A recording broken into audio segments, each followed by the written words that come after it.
everyone, welcome to Exam Point. അപ്പോൾ ഇന്നത്തെ ക്ലാസ്സിൽ നമ്മൾ ഡിസ്കസ് ചെയ്യാൻ പോകുന്നത് 6ാം ക്ലാസ്സിലെ 10ാമത്തെ ചാപ്റ്റർ ആയ ലെറ്റർ മാത്ത് അക്ഷരഗണിതം എന്ന് പറയുന്ന ചാപ്റ്റർ ആണ്. അപ്പോൾ എല്ലാവരും ചാപ്റ്റർ പഠിക്കാൻ റെഡിയല്ലേ?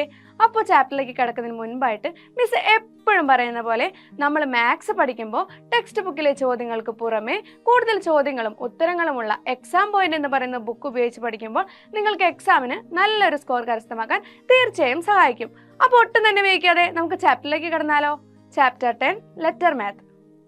മാത്സ് എന്ന് കേൾക്കുമ്പോൾ നമ്മുടെ മനസ്സിൽ എന്താണ് ആദ്യം ഓടി വരുന്നത്? കുറേ നമ്പേഴ്സ് ആണല്ലേ.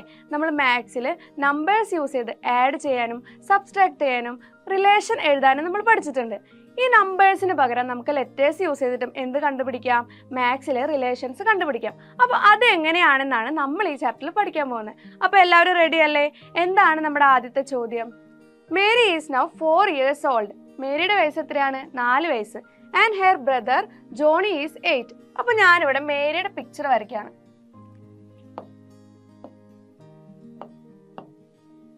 ഇതാണ് നമ്മുടെ മേരി എന്ന് പറയുന്നത്. പിന്നെ എന്താ പറഞ്ഞിരിക്കുന്നത്? മേരിയുടെ ചേട്ടന്റെ പേരെന്താ? ജോണി ആണല്ലേ. അപ്പൊ ജോണിനെ നമുക്ക് കുറച്ച് വലുതാക്കി വരയ്ക്കാം. ഇതാണ് ജോണി. അപ്പൊ മേരിയുടെ വയസ്സ് 4 ആണ്. ജോണിയുടെ വയസ്സ് എത്രയാണ്? 8 ആണ്. നമ്മുടെ അടുത്ത് എന്താ ചോദിച്ചിരിക്കുന്നത്? What would be Mary's age after 2 years? 2 വർഷം കഴിയുമ്പോൾ മേരിയുടെ വയസ്സ് എത്രയാണെന്ന്. അപ്പൊ നമുക്ക് എങ്ങനെ കണ്ടുപിടിക്കാം? മേരിയുടെ ഇപ്പോഴത്തെ വയസ്സ് എത്രയാ? 4 ആണല്ലേ.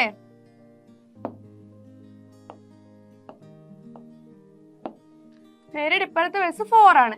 2 വർഷം കഴിയുമ്പോഴോ നമുക്ക് എന്ത് ചെയ്താൽ മതി? 2 കൂട്ടിയാൽ മതി അല്ലേ. അപ്പൊ മേരിയുടെ 2 വർഷം കഴിയുമ്പോഴുള്ള ഏജ് എത്രയാ? 4 + 2 6 years ആണ് മേരിയുടെ ഏജ്. അപ്പോൾ ആൻഡ് ജോണീസ് ഏജ്. അപ്പോൾ ജോണിയുടെ വയസ്സ് എത്രയായിരിക്കും 2 വർഷം കഴിയുമ്പോൾ? ജോണിയുടെ ഇപ്പോഴത്തെ വയസ്സ് എത്രയാ? 8 ആണല്ലേ. 2 വർഷം കഴിയുമ്പോൾ എന്ത് സംഭവിക്കും? 2 വയസ്സ് കൂടും. അപ്പോൾ എത്ര വരും? 8 + 2 എത്ര വരും? 10 വരും അല്ലേ. അപ്പോൾ ജോണിയുടെ വയസ്സ് എത്ര 2 വർഷം കഴിയുമ്പോൾ? 10 years. അപ്പോൾ ഇവിടെ നോക്കിക്കേ, മേരിയുടെയും ജോണിൻ്റെയും വയസ്സ് തമ്മിലുള്ള ബന്ധം എന്താണ്? മേരിയുടെ വയസ്സിനേക്കാളും 8 വയസ്സ് കൂടുതലാണ് എന്ത്? നമ്മുടെ ജോണിയുടെ വയസ്സ് അല്ലേ. അപ്പോൾ നമുക്ക് എങ്ങനെ ഈ ടേബിൾ ഫില്ല് ചെയ്യാം? ഇവിടെ നോക്കിക്കേ, മേരിയുടെ ഏജ് എന്ത് തന്നിട്ടുണ്ട്? 1 ആണെങ്കിൽ ജോണിയുടെ ഏജ് എത്രയായിരിക്കും? നമ്മൾ പറഞ്ഞു മേരിയുടെ ഏജിനേക്കാളും 4 വയസ്സ് കൂടുതലാണ് ആരുടെ? ജോണിയുടെ ഏജ്. അപ്പോൾ ഇവിടെ എത്ര വരും? മേരിക്ക് 1 വയസ്സുള്ളപ്പോൾ ജോണിക്ക് എത്ര വയസ്സായിരിക്കും? 5 ആയിരിക്കും അല്ലേ. 5 വയസ്സായിരിക്കും ജോണിക്ക് വരുന്നത്. അങ്ങനെയാണെങ്കിൽ ജോണിയുടെ ഏജ് 6 ആണെങ്കിൽ മേരിയുടെ വയസ്സ് എത്ര വരും? എന്ത് ചെയ്താൽ മതി?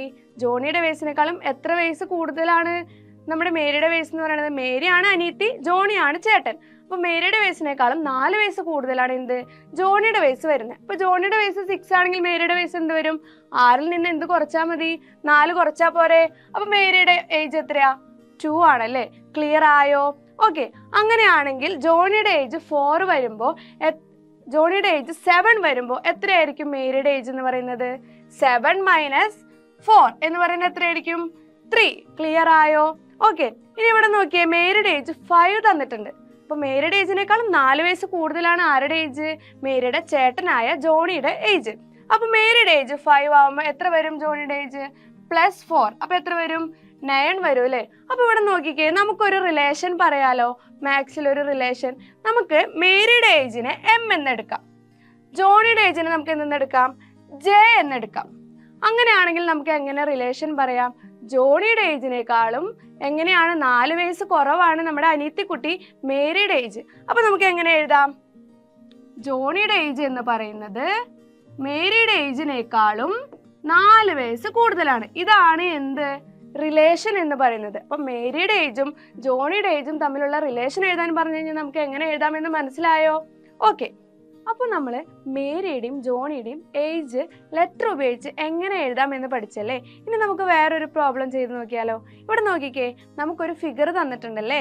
ഈ ഫിഗറിൽ എങ്ങനെയാണ്? വെർട്ടിക്കൽ ആയിട്ടൊരു ലൈനും ആ ലൈനിനെ കട്ട് ചെയ്ത് പോകുന്ന രീതിയിൽ വേറൊരു ലൈനും കാണാം അല്ലേ. അപ്പോൾ നിങ്ങൾ എന്ത് ചെയ്യുക? ഇതേപോലെ വെർട്ടിക്കൽ ആയിട്ട് ഒരു ലൈൻ വരയ്ക്കുക. വരച്ചോ? ഓക്കെ. ഇനി ഈ ലൈനിനെ കട്ട് ചെയ്ത് പോകുന്ന രീതിയിൽ വേറെ ലൈൻ ഇതേപോലെ വരയ്ക്കാം. ഓക്കെ. അപ്പോൾ നമുക്ക് എന്ത് കിട്ടി? ഈ 2 ലൈനിൻ്റെ ഇടയിൽ എന്ത് കിട്ടി? 2 ആംഗിൾസ് കിട്ടിയല്ലോ. ഓക്കെ, കിട്ടിയോ? ഓക്കെ, നമുക്കറിയാം 2 ലൈനിൻ്റെ ഇടയിൽ വരുന്നത് ആ ഒരു മെഷറിനെ പറയണതാണ് എന്ത്? ആംഗിൾസ് എന്ന്. നമ്മൾ ഫസ്റ്റ് ചാപ്റ്ററിൽ പഠിച്ചതാണല്ലേ. ഓക്കെ. അപ്പോൾ നമ്മൾ ലെഫ്റ്റ് സൈഡിലുള്ള ആംഗിളിനെ നമ്മൾ L എന്ന് ഡിനോട്ട് ചെയ്യാം. ലെഫ്റ്റിന്റെ L വെച്ച് എന്ത് ചെയ്യാം, ഈ ആംഗിളിനെ L എന്ന് ഡിനോട്ട് ചെയ്യാം. അങ്ങനെയാണെങ്കിൽ റൈറ്റ് സൈഡിൽ കിടക്കുന്ന ഈ ആംഗിളിനെ എങ്ങനെ ഡിനോട്ട് ചെയ്യാം, R എന്ന് ഡിനോട്ട് ചെയ്തൂടെ? ഓക്കെ, അപ്പോൾ ഇതിൽ നിന്ന് നമുക്കൊരു പുതിയൊരു റിലേഷൻ പഠിക്കാം. അതായത് L+R എന്ന് പറയുന്നത് എത്രയായിരിക്കും, 180 ഡിഗ്രി ആയിരിക്കും. ലെഫ്റ്റിലെ ആംഗിളും റൈറ്റിലെ ആംഗിളും തമ്മിൽ കൂട്ടിക്കഴിഞ്ഞാൽ നമുക്ക് എത്രയായിരിക്കും കിട്ടുന്നത്, 180 ഡിഗ്രി ആയിരിക്കും. ക്ലിയർ ആയോ? ഓക്കെ, അതാണ് ലൈൻസിന്റെ റിലേഷൻ എന്ന് പറയുന്നത്. നമ്മൾ എങ്ങനെ ഒരു സ്ട്രെയിറ്റ് ലൈൻ വരച്ചാലും അതിൽ എത്ര ലൈൻ കട്ട് ചെയ്ത് പോയാലും ആ ആംഗിളുകൾ തമ്മിൽ കൂട്ടി കിട്ടുന്ന തുക എന്ന് പറയുന്നത് എത്രയായിരിക്കും, 180 ഡിഗ്രി ആയിരിക്കും. ക്ലിയർ ആയോ? ഓക്കെ, ഇനി നമുക്ക് വേറൊരു പിക്ചർ നോക്കാം. എന്താണിത്, നമ്മൾ പഠിച്ചിട്ടുണ്ടല്ലേ, ട്രയാങ്കിൾ ആണ്. അങ്ങനെയാണെങ്കിൽ എന്തൊക്കെയാണ് ട്രയാങ്കിളിന്റെ പ്രത്യേകതകൾ? ട്രയാങ്കിളിന് 3 സൈഡ്സ് ഉണ്ടല്ലേ, 3 സൈഡ്സ് ഉണ്ട്. എത്ര സൈഡ്സ് ഉണ്ട്? 3 സൈഡ്സ് ഉണ്ട്. അതേപോലെ തന്നെ എത്ര ആംഗിൾസ് ഉണ്ട് ട്രയാങ്കിളിന്? 3 ആംഗിൾസ് ഉണ്ടല്ലേ. ക്ലിയർ ആയോ? അങ്ങനെയാണെങ്കിൽ ഞാൻ ചോദിക്കട്ടെ, എന്താണ് ഒരു റെഗുലർ ട്രയാങ്കിൾ, ഒരു സമഭുജ ത്രികോണം എന്ന് പറയുന്നത് എന്താണ്? അതായത് ഒരു സമഭുജ ത്രികോണം എന്ന് പറഞ്ഞു കഴിഞ്ഞാൽ 3 വശങ്ങളും 3 ആംഗിൾസും എന്തായിരിക്കും, ഈക്വൽ ആയിരിക്കും. നോക്കാം. ഇപ്പൊ ഞാൻ ഈ ഒരു ട്രയാങ്കിളിന്റെ സൈഡ്സ് 4 സെന്റിമീറ്റർ 4 സെന്റിമീറ്റർ 4 സെന്റിമീറ്റർ എന്ന് കൊടുക്കാണ്. അപ്പോൾ ഇവിടെ നോക്കിക്കേ, 3 സൈഡും എന്താണ്, 4 തന്നെയാണല്ലേ. 3 സൈഡും എന്താണ്, ഈക്വൽ ആണ്. അതേപോലെ തന്നെ ഞാൻ ആംഗിൾ കൊടുക്കാണ് ഒരു 60 ഡിഗ്രി, ഇവിടെയും ഒരു 60 ഡിഗ്രി, മൂന്നാമത്തെ ആംഗിളും 60 ഡിഗ്രി കൊടുക്കാണ്. അപ്പോൾ ഇവിടെ നോക്കിയേ, നമ്മുടെ ട്രയാങ്കിളുടെ ആംഗിൾസ് 3 ആംഗിൾസ് എന്താണ്, 60 ഡിഗ്രി തന്നെയാണല്ലേ. അപ്പോൾ ഇങ്ങനെ വരുന്ന ഒരു ട്രയാങ്കിൾ, അതായത് 3 സൈഡ്സും 3 ആംഗിൾസും എന്താണ്, സെയിം ആണ്. ഇങ്ങനെ വരുന്ന ട്രയാങ്കിളിനെയാണ് നമ്മൾ പറയുന്നത് എന്ത്, റെഗുലർ ട്രയാങ്കിൾ. എന്താണ് പറയുന്നത്, റെഗുലർ ട്രയാങ്കിൾ. നമ്മൾ മലയാളത്തിന് റെഗുലർ ട്രയാങ്കിൾ നമ്മൾ എന്ത് പറയും, സമഭുജ ത്രികോണം. ക്ലിയർ ആയോ? അപ്പൊ എന്താണ് സമഭുജ ത്രികോണം എന്ന് നമ്മൾ പഠിച്ചു. ഇനി നമുക്ക് ഇതേപോലത്തെ അടുത്തൊരു ഷേപ്പ് നോക്കാം. എന്താണിത്, ഒരു കോഡിലേറ്ററൽ ആണല്ലേ. നമ്മൾ 4 സൈഡുള്ള എന്തൊക്കെ പഠിച്ചിട്ടുണ്ട്, നമ്മൾ റെക്റ്റാങ്കിൾ പഠിച്ചിട്ടുണ്ട്, പിന്നെ എന്താണ് പഠിച്ചിട്ടുള്ളത്, സ്ക്വയർ പഠിച്ചിട്ടുണ്ട്. ഇവിടെ നമുക്ക് തന്നിരിക്കുന്ന എന്താണ്, ഒരു കോഡിലേറ്ററൽ ആണല്ലേ. എന്താണ് കോഡിലേറ്ററൽ എന്ന് പറയുന്നത്, 4 സൈഡ്സ് ഉണ്ടാവും, 4 സൈഡ്സ് ഉണ്ടാവും. അതേപോലെ തന്നെ എങ്ങനെയാണ്, 4 ആംഗിൾസ് ഉണ്ടാവും. ഒരു കോഡിലേറ്ററലിൽ 4 സൈഡ്സും 4 ആംഗിൾസും, സൈഡ്സ് എല്ലാം സെയിം ആയിരിക്കുമോ?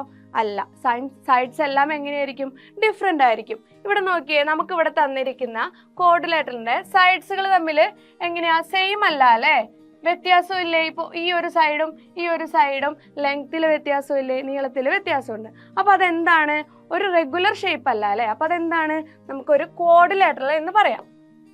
എന്ത് വിളിക്കാം, ഒരു കോഡിലേറ്ററൽ.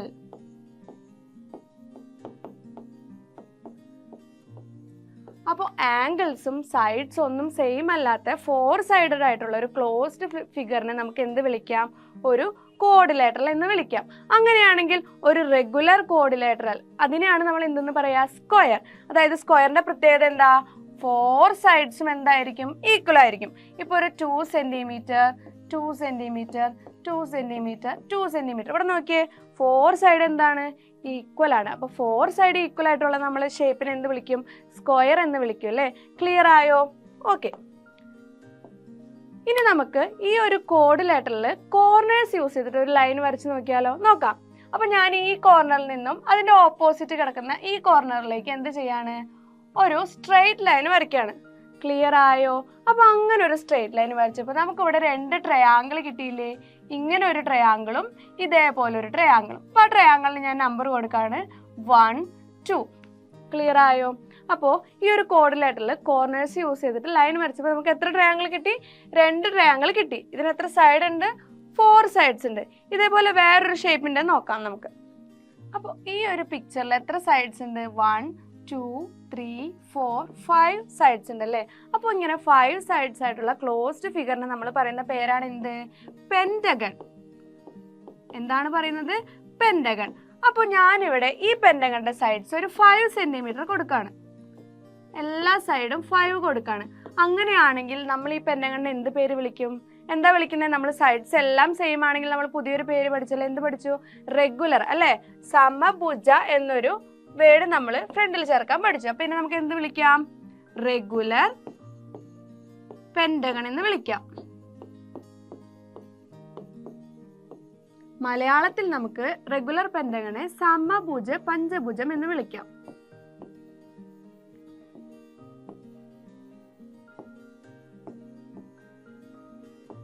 ഓക്കെ, അപ്പൊ നമ്മൾ ഇങ്ങനെ വരയ്ക്കുന്ന ഒരു റെഗുലർ പെന്റഗണിൽ നേരത്തെ ചെയ്ത പോലെ എന്ത് ചെയ്യാണ്? ഓപ്പോസിറ്റ് കോർണേഴ്സ് തമ്മിൽ ജോയിൻ ചെയ്ത് എന്ത് വരയ്ക്കാണ്? ഒരു ലൈൻ വരയ്ക്കാണ്. നമുക്കൊന്ന് വരച്ച് നോക്കാം. ഓക്കെ, അപ്പൊ ഞാൻ ഈ കോർണറിൽ നിന്നും ഈ ഒരു കോർണറിലേക്ക് ഈ ഒരു കോർണറിലേക്ക് നമ്മൾ എന്ത് ചെയ്തു? ഒരു സ്ട്രെയിറ്റ് ലൈൻ വരച്ചു. അതുപോലെ തന്നെ സെയിം കോർണറിൽ നിന്നും എന്ത് ചെയ്തു? ഈ ഒരു കോർണറിലേക്ക് എന്ത് വരച്ചു? ഒരു സ്ട്രെയിറ്റ് ലൈൻ. ഇവിടെ മിസ് വരച്ചപ്പോൾ എന്ത് സംഭവിച്ചു? സ്ട്രെയിറ്റ് ലൈൻ ആയിട്ടില്ല. നിങ്ങൾ വരയ്ക്കുമ്പോൾ എങ്ങനെ വരയ്ക്കണം? ഒരു സ്ട്രെയിറ്റ് ലൈൻ ആയിട്ട് വരയ്ക്കണം. അപ്പൊ ഇവിടെ നോക്കിക്കേ, നമുക്ക് കുറച്ച് ട്രയാങ്കിൾസ് കിട്ടിയില്ലേ? എത്ര ട്രയാങ്കിൾ കിട്ടി?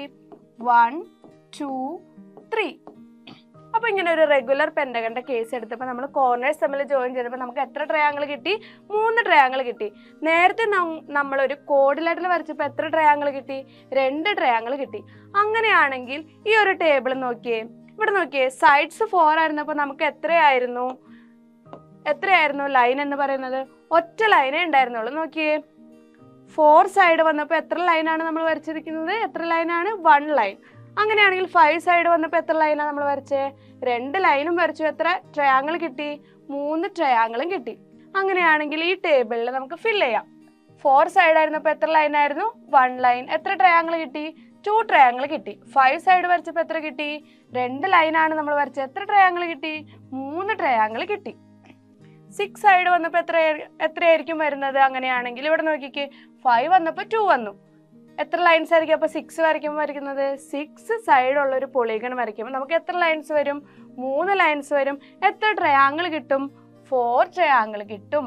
അങ്ങനെയാണെങ്കിൽ ഒരു 7 സൈഡ് ഉള്ള പൊളിഗൺ വരയ്ക്കുമ്പോൾ നമുക്ക് എത്ര ലൈൻസ് വരയ്ക്കാം?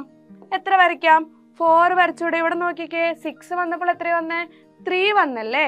അപ്പോൾ 7 വരുമ്പോൾ എത്ര വരയ്ക്കാം? 4 ലൈൻസ് വരയ്ക്കാം. അപ്പൊ നമുക്ക് എത്ര ട്രയാങ്കിൾ കിട്ടും? 5 ട്രയാങ്കിൾ കിട്ടും. കിട്ടിയോ? ഓക്കെ, ഇനി 8 സൈഡ് ഉള്ള ഒരു പൊളിഗൺ വരയ്ക്കുമ്പോൾ നമുക്ക് എത്ര ലൈൻസ് വരയ്ക്കാം? 5 ലൈൻസും എത്ര ട്രയാങ്കിളും കിട്ടും? നമുക്ക് 6 ട്രയാങ്കിളും കിട്ടും. ക്ലിയർ ആയോ? അപ്പൊ ഇവിടെ നോക്കിക്കേ, നമ്മുടെ സൈഡ്സും ലൈൻസും അതേപോലെ തന്നെ ട്രയാങ്കിൾസും തമ്മിലുള്ള ഒരു റിലേഷൻ നമുക്ക് കണ്ടുപിടിക്കാലോ. ഇവിടെ ഞാൻ സൈഡ്സിനെ S എന്നെടുക്കാണ്, ലൈൻസിനെ L എന്നെടുക്കാണ്, ട്രയാങ്കിൾസിനെ T എന്നെടുക്കാണ്. അപ്പൊ നമുക്കൊരു റിലേഷൻ കണ്ടുപിടിക്കാം. ഇവിടെ നോക്കിക്കേ, ലൈൻ എന്ന് പറയുന്നത് എങ്ങനെ ഒരു റിലേഷൻ എഴുതാം? L എന്ന് പറയുന്നത് സൈഡിൽ നിന്നും എത്ര കുറയ്ക്കുമ്പോഴാണ് നമുക്ക് ലൈൻ കിട്ടുന്നത്? ഫസ്റ്റ് കേസിൽ നോക്കാം. 1 ആണ് ലൈൻ കിട്ടിയിരിക്കുന്നത്. സൈഡ് എത്രയാണ്? 4. അപ്പൊ ഈ 1 വരണമെങ്കിൽ നമുക്ക് എന്ത് ചെയ്യണം? 4ൽ നിന്നും എത്ര മൈനസ് ചെയ്യണം? 3 മൈനസ് ചെയ്യണം അല്ലേ? ക്ലിയർ ആയോ? അപ്പൊ നമുക്ക് എന്ത് എഴുതാം? L = S - 3 എന്ന് എഴുതിക്കൂടെ? രണ്ടാമത്തെ കേസിലും അത് സെയിം ആണോ? നോക്കിക്കേ, 2 ലൈൻ വന്നപ്പോൾ എത്രയാണ് വന്നിരിക്കുന്ന സൈഡ്? 5. അപ്പോൾ അങ്ങനെയാണെങ്കിൽ 5 - 3 എന്ന് പറയുന്നതല്ലേ 2. അപ്പൊ നമുക്ക് എന്ത് എഴുതാം? ഒരു റിലേഷൻ എന്ന് പറയുന്നത്, ലൈൻ എന്ന് പറയുന്നത് സൈഡിൽ നിന്ന് 3 കുറയ്ക്കുന്നതാണ്. ക്ലിയർ ആയോ? ഓക്കെ, ഇനി വേറൊരു റിലേഷൻ, ട്രയാങ്കിളിന് ഒരു റിലേഷൻ എഴുതാലോ. T എന്ന് പറയുന്നത്, നോക്കിക്കേ, ട്രയാങ്കിളും ലൈനും തമ്മിൽ നമുക്കൊരു റിലേഷൻ പറയാം. അതായത് ട്രയാങ്കിൾ 2 കിട്ടിയപ്പോൾ ലൈൻ എത്രയായിരുന്നു? 1. അപ്പൊ അതായത് 1 + 1 എന്ന് പറയുന്നതല്ലേ 2 വരുന്നത് അല്ലേ?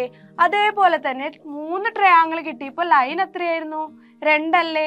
അപ്പൊ നമുക്ക് ഇതിനെ എങ്ങനെ റിലേറ്റ് ചെയ്യാം? 2 + 1 ചെയ്യുമ്പോൾ നമുക്ക് എത്ര കിട്ടും? 3 കിട്ടും. ക്ലിയർ ആയോ? അപ്പൊ നമുക്ക് ട്രയാങ്കിളിന്റെ റിലേഷൻ എങ്ങനെ എഴുതാം? ലൈനിൽ നിന്നും 1 കൂട്ടുമ്പോഴാണ് നമുക്ക് ട്രയാങ്കിളിന്റെ എണ്ണം കിട്ടുന്നത്. അപ്പൊ നമുക്ക് എന്ത് എഴുതാം? L + 1 എഴുതിക്കൂടെ? ക്ലിയർ ആയോ? ഓക്കെ, അപ്പൊ നമ്മൾ ലെറ്റേഴ്സ് യൂസ് ചെയ്ത് റിലേഷൻ എഴുതാൻ പഠിച്ചില്ലേ? അപ്പൊ നിങ്ങൾക്ക് ഇതിൽ പുതിയൊരു റിലേഷനും കൂടെ കണ്ടുപിടിക്കാം. നമ്മൾ സൈഡ്സിന്റെ ഒരു റിലേഷൻ പറഞ്ഞിട്ടില്ല, ലൈനിന്റെ പറഞ്ഞു, ട്രയാങ്കിളിന്റെ പറഞ്ഞു. അപ്പോൾ സൈഡ്സിന്റെ റിലേഷൻ എങ്ങനെ വരുമെന്ന് നിങ്ങളൊന്ന് കണ്ടെത്തി താഴെ കമന്റ് ബോക്സിൽ കമന്റ് ചെയ്യാം. ക്ലിയർ ആയോ? എല്ലാവർക്കും ഇഷ്ടപ്പെട്ടോ ഈ പ്രോബ്ലം? ഓക്കെ, നമ്മളെല്ലാവരും സാധനങ്ങൾ വാങ്ങാൻ കടയിൽ പോവാറുണ്ടല്ലേ? അപ്പോൾ അങ്ങനെ കടയിൽ പോകുമ്പോൾ അവിടുന്ന് സാധനങ്ങൾ എങ്ങനെയാണ് വരുന്നത്? അവിടുത്തെ കടക്കാരൻ ചേട്ടൻ തൊട്ടടുത്തുള്ള മാർക്കറ്റിൽ പോയിട്ട് ഒരുമിച്ച് പോയി സാധനങ്ങൾ വാങ്ങും അല്ലേ?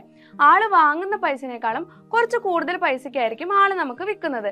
അങ്ങനെ വരുമ്പോഴല്ലേ ആൾക്ക് ലാഭം കിട്ടുന്നത്. ഓക്കെ, അപ്പൊ അങ്ങനെ വരുന്ന ഒരു കണക്കാണ് നമ്മളിവിടെ ചെയ്തു നോക്കാൻ പോകുന്നത്. എന്താണ് നമ്മുടെ ചോദ്യം? A shopkeeper decides to sell something for a price 100 rupees more than what he bought it for.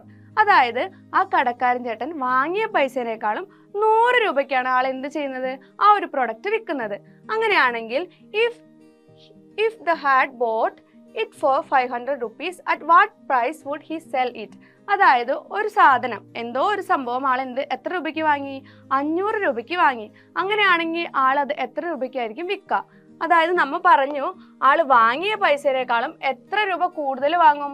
100 രൂപ കൂടുതൽ വാങ്ങും. അപ്പോൾ 500 രൂപയ്ക്കാണ് ആളൊരു സാധനം വാങ്ങിയത്. അത് നമുക്ക് എത്ര രൂപയ്ക്കായിരിക്കും ആള് വിൽക്കുന്നത്? എങ്ങനെ കണ്ടുപിടിക്കാം? Selling price if buying price 500 rupees. അപ്പൊ 500 രൂപയ്ക്ക് ആള് വാങ്ങിയ സാധനം 100 രൂപ കൂട്ടിയായിരിക്കും നമ്മുടെ നിന്ന് വാങ്ങുന്നത്. അപ്പൊ നമുക്ക് എന്ത് ചെയ്യാം? 500 പ്ലസ് 100. അപ്പൊ നമ്മൾ എത്ര രൂപയ്ക്കാണ് ആ സാധനം വാങ്ങുന്നത്? 600 രൂപയ്ക്കാണല്ലേ? അങ്ങനെയാണെങ്കിൽ അടുത്ത ചോദ്യം എന്താണ്? 600 രൂപയ്ക്കാണ് ആ സാധനം ആള് വാങ്ങുന്നത് മാർക്കറ്റിൽ നിന്നും. അങ്ങനെയാണെങ്കിൽ ആള് നമുക്ക് വിൽക്കുന്നത് എങ്ങനെയായിരിക്കും?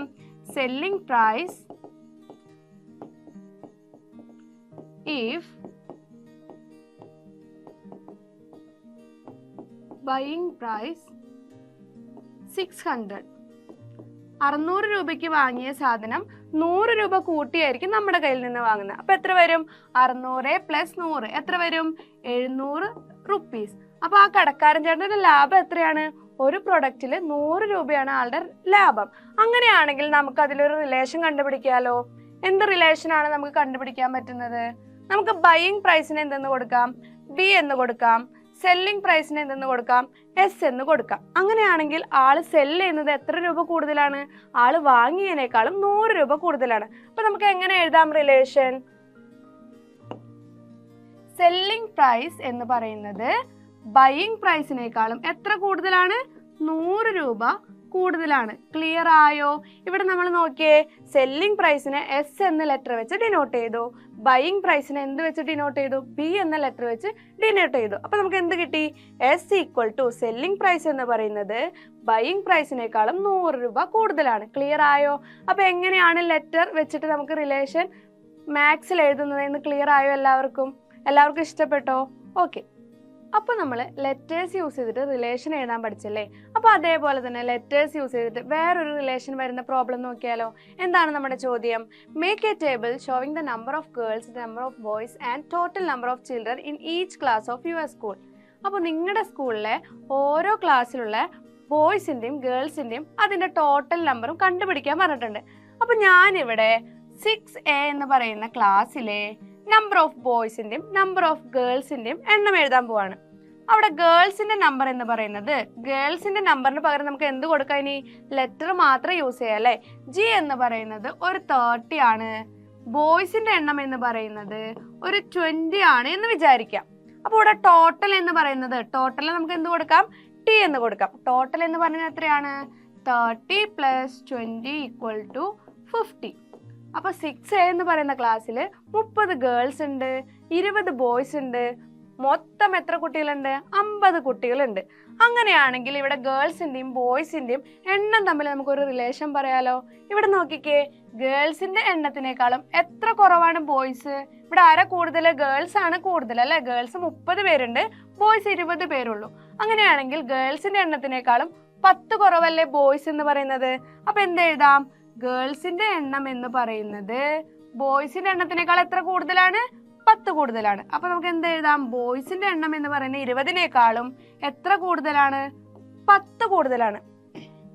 ഇതാണ് നമ്മുടെ ഫസ്റ്റത്തെ റിലേഷൻ എന്ന് പറയുന്നത്. ക്ലിയർ ആയോ? G equal to B plus 10. ഇതിൽ നിന്ന് നമ്മൾ എന്ത് മനസ്സിലാക്കണം? ഗേൾസിന്റെ എണ്ണം എന്ന് പറയുന്നത് ബോയ്സിന്റെ എണ്ണത്തിനേക്കാളും 10 കൂടുതലാണ്. അങ്ങനെയാണെങ്കിൽ രണ്ടാമത്തെ റിലേഷൻ, ബോയ്സിന്റെ എണ്ണം എന്ന് പറയുന്നത്, ബോയ്സിന്റെ എണ്ണം 20 ആണ്, ഗേൾസിന്റെ എണ്ണം എത്രയാണ്? 30 എത്ര കുറവാണ്? 10 കുറവാണ്. അപ്പൊ നമുക്ക് എങ്ങനെ എഴുതാം? ഗേൾസിന്റെ എണ്ണത്തിനേക്കാളും 10 കുറവാണ്. G-10. ക്ലിയർ ആയോ? അപ്പൊ നമുക്ക് ഇവിടെ എത്ര റിലേഷൻ കിട്ടി? 2 റിലേഷൻ കിട്ടി. അപ്പൊ നിങ്ങൾ എന്ത് ചെയ്യണം? നിങ്ങളുടെ ക്ലാസ്സിലെ ബോയ്സിന്റെയും ഗേൾസിന്റെയും ടോട്ടലും എണ്ണം എടുത്തിട്ട് എന്ത് ചെയ്യണം? ഇതേപോലെ ഒരു റിലേഷൻ എന്ത് ചെയ്യണം? നോട്ട് ബുക്കിൽ എഴുതി വെക്കണം. ക്ലിയർ ആയോ? അപ്പൊ ഇതേപോലെ വേറൊരു പ്രോബ്ലം നോക്കാം. എന്താ നമ്മുടെ ചോദ്യം? The sides of a triangle are 4 cm, 6 cm, 8 cm. What is its perimeter? നമുക്കൊരു ട്രയാങ്കിൾ തന്നിട്ടുണ്ട്. ഓക്കെ, ഞാനപ്പോൾ ഇവിടെ ഒരു ട്രയാങ്കിൾ വരയ്ക്കാണ്. ട്രയാങ്കിളിന് 3 സൈഡാണ്. ഓക്കെ, 3 സൈഡ്സ് മെഷർ തന്നിട്ടുണ്ടല്ലോ. എത്രയാണ്? 4 cm. പിന്നെ എത്രയാണ് തന്നിരിക്കുന്നത്? 6 cm. മൂന്നാമത്തെ സൈഡ് എത്രയാണ്? 8 cm. ഓക്കെ, അപ്പൊ 4, 6, 8 ആണ് സൈഡ്സ് വന്നിരിക്കുന്നത്. ഈ ഒരു ട്രയാങ്കിളിന്റെ എന്ത് കണ്ടുപിടിക്കാനാ പറഞ്ഞിരിക്കുന്നത്? പെരിമീറ്റർ. പെരിമീറ്റർ എന്ന് പറഞ്ഞാൽ എന്താണ്? ചുറ്റളവ് അല്ലേ? ചുറ്റുമുള്ള അളവ്. അപ്പൊ നമുക്ക് എങ്ങനെ പെരിമീറ്റർ കണ്ടുപിടിക്കാം? പെരിമീറ്റർ എങ്ങനെ കണ്ടുപിടിക്കാം? ചുറ്റളവ് നമുക്ക് എങ്ങനെ കണ്ടുപിടിക്കാം? ട്രയാങ്കിളിന്റെ 3 സൈഡും കൂടെ എന്ത് ചെയ്താൽ മതി? 3 വശങ്ങൾ കൂടെ കൂട്ടിയാൽ നമുക്ക് എന്ത് കിട്ടും? പെരിമീറ്റർ കിട്ടും. അങ്ങനെയാണെങ്കിൽ ഇവിടെ എത്ര വരും? 4 + 6 + 8 എത്ര വരും ആൻസർ? 18 സെന്റിമീറ്റർ. കിട്ടിയോ? ഇവിടുത്തെ ഈ ട്രയാങ്കിളിന്റെ പെരിമീറ്റർ എത്രയാണ്? ചുറ്റളവ് എത്രയാണ്? 18 സെന്റിമീറ്റർ. അങ്ങനെയാണെങ്കിൽ ഇവിടെ ഒരു റിലേഷൻ നമുക്ക് കണ്ടുപിടിക്കാം. പെരിമീറ്ററും സൈഡ്സും തമ്മിലുള്ള റിലേഷൻ കണ്ടുപിടിക്കാം. ഓക്കെ, നമുക്ക് എങ്ങനെ റിലേഷൻ കണ്ടുപിടിക്കാം? ഇതാണ് നമ്മുടെ ട്രയാങ്കിള്. ഞാൻ ട്രയാങ്കിളിന്റെ സൈഡ് ABC അങ്ങനെ 3 ലെറ്റർ യൂസ് ചെയ്തിട്ട് വരയ്ക്കാണ്. അതായത് നമ്മുടെ ട്രയാങ്കിളിന്റെ സൈഡ് ഏതാണ്? ABC. നമുക്ക് എന്താണ് റിലേഷൻ കണ്ടുപിടിക്കുന്നത്? പെരിമീറ്ററും സൈഡും തമ്മിലുള്ള റിലേഷൻ. അപ്പൊ നമുക്ക് എങ്ങനെ എഴുതാം? പെരിമീറ്റർ എന്ന് പറയുന്നതിനെ P എന്ന ലെറ്റർ വെച്ച് എന്ത് ചെയ്യാം? ഡിനോട്ട് ചെയ്യാം. അങ്ങനെയാണെങ്കിൽ പെരിമീറ്റർ ഈക്വൽ ടു എന്താണ്? ചുറ്റളവ് എന്ന് പറയുന്നത് 3 സൈഡ് കൂടെ കൂട്ടുന്നത്. 3 സൈഡ്സ് കൂടെ ആഡ് ചെയ്ത് കിട്ടുന്ന ഉത്തരാണ് എന്ത്? പെരിമീറ്റർ എന്ന് പറയുന്നത്. അപ്പോൾ നമുക്ക് P ഈക്വൽ ടു എന്ത് എഴുതാം? A + B + C. ഇവിടെ നമ്മൾ പുതിയൊരു റിലേഷൻ കണ്ടല്ലേ? Perimeter P equal to A + B + C. Clear ആയോ? എളുപ്പമല്ലേ? ഓക്കെ, അപ്പൊ നമ്മൾ ലെറ്റേഴ്സ് യൂസ് ചെയ്തിട്ട് ആഡ് ചെയ്തു വരുന്നതും സബ്സ്ട്രാക്ട് ചെയ്തു വരുന്നതായിട്ടുള്ള റിലേഷൻസ് പഠിച്ചല്ലേ? ഇനി നമ്മൾ പഠിക്കാൻ പോകുന്നത് ലെറ്റർ മൾട്ടിപ്ലിക്കേഷൻ ആണ്. എങ്ങനെയാണ് ലെറ്റർ മൾട്ടിപ്ലിക്കേഷൻ എന്നാണ് നമ്മൾ പഠിക്കാൻ പോകുന്നത്. Okay, Rani is making triangle with match stick. ഇവിടെ നോക്കിയേ, ഇവിടെ നമ്മൾ മാച്ച് സ്റ്റിക്ക് യൂസ് ചെയ്തിട്ടാണ് റാണി ട്രയാങ്കിൾ ഉണ്ടാക്കിയിരിക്കുന്നത്. അപ്പോൾ ഇങ്ങനെ മാച്ച് സ്റ്റിക്സ് ജോയിൻ ചെയ്ത് അവൾ ഇതേപോലെയുള്ള ഒരു ഷേപ്പ് ഉണ്ടാക്കിയെടുക്കുകയാണ്. അങ്ങനെയാണെങ്കിൽ how many triangles are there in the picture? ഇതിൽ എത്ര ട്രയാങ്കിൾസ് കാണാം? 1, 2, 3, 4. എത്ര ട്രയാങ്കിൾസ് ഉണ്ട്? 4 ട്രയാങ്കിൾസ് ഉണ്ട് അല്ലേ? How many match sticks are use to make them? എത്ര മാച്ച് സ്റ്റിക്ക് യൂസ് ചെയ്തിട്ടുണ്ട്? എന്ത് ചെയ്യാം? നമുക്കൊന്ന് എണ്ണി നോക്കാം. 1, 2, 3, 4, 5, 6, 7, 8, 9, 10, 11, 12. എത്രയുണ്ട്? 12 മാച്ച് സ്റ്റിക്സ് യൂസ് ചെയ്തിട്ടാണ് റാണി എന്ത് ചെയ്തിരിക്കുന്നത്? ഈ ഒരു ഷേപ്പ് ഉണ്ടാക്കിയിരിക്കുന്നത്. അങ്ങനെയാണെങ്കിൽ ഈ മാച്ച് സ്റ്റിക്കിന്റെ എണ്ണവും ഈ ട്രയാങ്കിളിന്റെ എണ്ണവും തമ്മിൽ നമുക്കൊരു റിലേഷൻ പറയാലോ. എങ്ങനെ പറയാം? ഓക്കെ, മാച്ച് സ്റ്റിക്കിന്റെ നമ്പർ എന്ന് പറയുന്നത് ഞാൻ എന്തെടുക്കാണ്? M എന്നെടുക്കാണ്. മാച്ച് സ്റ്റിക്കിന്റെ M എന്നെടുക്കുകയാണെങ്കിൽ മാച്ച് സ്റ്റിക്കിന്റെ എണ്ണം എന്ന് പറയുന്നത് എങ്ങനെ കണ്ടുപിടിക്കാം എളുപ്പത്തില്? ഇവിടെ നോക്കിയേ, 12 എന്ന് പറയുന്ന നമ്പർ നമുക്ക് എങ്ങനെ കിട്ടിയതാ? ട്രയാങ്കിളിന് എത്ര സൈഡാ ഉള്ളേ? 3 സൈഡ്സ് ആണല്ലേ ഉള്ളേ. ഇൻറ്റു എന്ത് ചെയ്താൽ മതി? എത്ര ട്രയാങ്കിൾ കിട്ടി നമുക്ക്? 4 ട്രയാങ്കിൾസ് കിട്ടിയില്ലേ? അപ്പൊ നമുക്ക് എന്ത് ചെയ്യാം? 3 × 4 എന്ന് പറയുന്നതാണ് 12 എന്ന് പറയുന്നത്. അതായത് ഒരു ട്രയാങ്കിളിന്റെ 3 സൈഡും അതേപോലെ എത്ര ട്രയാങ്കിൾ ഉണ്ട്? 4 ട്രയാങ്കിൾസും ഉണ്ട്. അപ്പൊ നമുക്ക് എന്ത് ചെയ്യാം? 3നെ 4 കൊണ്ട് മൾട്ടിപ്ലൈ ചെയ്യുമ്പോൾ എത്ര കിട്ടും? 12 കിട്ടും. അപ്പൊ നമുക്ക് ഇതേപോലെ കൗണ്ട് ചെയ്തെടുക്കുന്നതിന് പകരം പെട്ടെന്ന് ആൻസർ കണ്ടുപിടിക്കാം. അപ്പൊ നമുക്കിനി എന്ത് എഴുതാം? റിലേഷൻ എഴുതാലോ. M എന്ന് പറയുന്നത് എന്താണ്? 3 × ട്രയാങ്കിളിന്റെ സൈഡ്സ് എത്രയാണ്? 3. എത്ര ട്രയാങ്കിൾ ഉണ്ട്? 4 ട്രയാങ്കിൾ ഉണ്ടല്ലേ? അപ്പൊ അടുത്ത് വരുമ്പോൾ എന്താണ്? ട്രയാങ്കിളിന്റെ നമ്പർ, അതായത് എത്ര ട്രയാങ്കിൾ ഉണ്ടെന്ന് നമ്മൾ എന്ത് ലെറ്റർ വെച്ച് ഡിനോട്ട് ചെയ്തു? T വെച്ച് ഡിനോട്ട് ചെയ്തു. അപ്പൊ നമുക്ക് എന്ത് റിലേഷൻ കിട്ടി? എം എന്ന് പറയുന്നത് 3 ഇൻറ്റു ടി എന്ന് പറയുന്ന ഒരു റിലേഷൻ കിട്ടി. അങ്ങനെയാണെങ്കിൽ ഞാൻ ചോദിക്കുകയാണ്, നമുക്കൊരു 5 ട്രയാങ്കിൾ ഉണ്ടാക്കണം. ഇതേപോലെ എത്ര ട്രയാങ്കിൾ ഉണ്ടാക്കണം? ഒരു 5 ട്രയാങ്കിൾ ഉണ്ടാക്കണം. അപ്പോൾ അതിനായിട്ട് നമുക്ക് എത്ര മാച്ച് സ്റ്റിക്ക് വേണം? എങ്ങനെ കണ്ടുപിടിക്കാം? എന്ത് ചെയ്താൽ മതി? 3 ഇൻറ്റു ഈ ടീയുടെ അവിടെ നമുക്ക് എത്ര ട്രയാങ്കിൾ ആണ് വേണമെന്ന് പറഞ്ഞത്? 5 ട്രയാങ്കിൾ. അങ്ങനെയാണെങ്കിൽ എന്ത് ചെയ്യാം? 3 ഇൻറ്റു 5 എത്ര കിട്ടും? 15. അപ്പോൾ നമുക്ക് എത്ര മാച്ച് സ്റ്റിക്ക് വേണം? എത്ര തീപ്പെട്ടിക്കൊള്ളികൾ വേണം? 15 തീപ്പെട്ടിക്കൊള്ളികൾ വെച്ചിട്ടാണ് നമുക്ക് എന്തുണ്ടാക്കാൻ പറ്റുള്ളൂ? ഇതേപോലെയുള്ള ഒരു 5 ട്രയാങ്കിൾസ് ഉണ്ടാക്കാൻ പറ്റുള്ളൂ. ക്ലിയർ ആയോ? മനസ്സിലായോ? ഓക്കെ, ഇതേപോലെ തന്നെ മാച്ച് സ്റ്റിക്ക് വെച്ച് വരുന്ന വേറൊരു പ്രോബ്ലം ചെയ്ത് നോക്കാം. ഓക്കെ, ഇവിടെ നോക്കിക്കേ. ഇവിടെ നമുക്ക് ട്രയാങ്കിൾ പകരം എന്താണ്? സ്ക്വയേഴ്സ് ആണല്ലേ. എത്ര സ്ക്വയേഴ്സ് ഉണ്ട് ഇവിടെ? 1 2 3 3 സ്ക്വയേഴ്സ് ഉണ്ട്. അപ്പോൾ ഈ സ്ക്വയേഴ്സിൽ എത്ര മാച്ച് സ്റ്റിക്ക് യൂസ് ചെയ്തിട്ടുണ്ട്? നമുക്കൊന്ന് എണ്ണി നോക്കാം. 1 2 3 4 5 6 7 8 9 11 9 10 11 12. എത്രയുണ്ട്? 12 മാച്ച് സ്റ്റിക്ക് ഉണ്ടല്ലേ. എത്ര തീപ്പെട്ടിക്കൊള്ളികളുണ്ട്?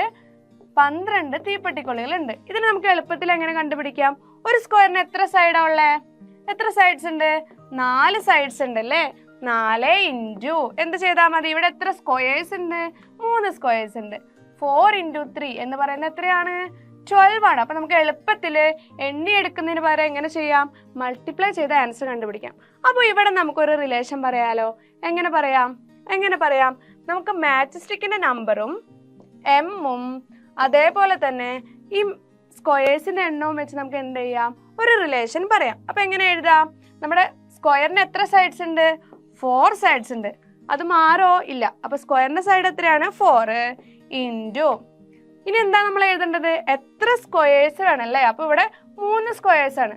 അങ്ങനെയാണെങ്കിൽ ഒരു 5 അല്ലെങ്കിൽ ഒരു 6 അല്ലെങ്കിൽ ഒരു 10 സ്ക്വയേഴ്സ് ഉണ്ടാക്കാൻ എത്ര മാച്ച് സ്റ്റിക്ക്, എത്ര തീപ്പെട്ടിക്കൊള്ളികൾ വേണമെന്ന് എങ്ങനെ കണ്ടുപിടിക്കാം?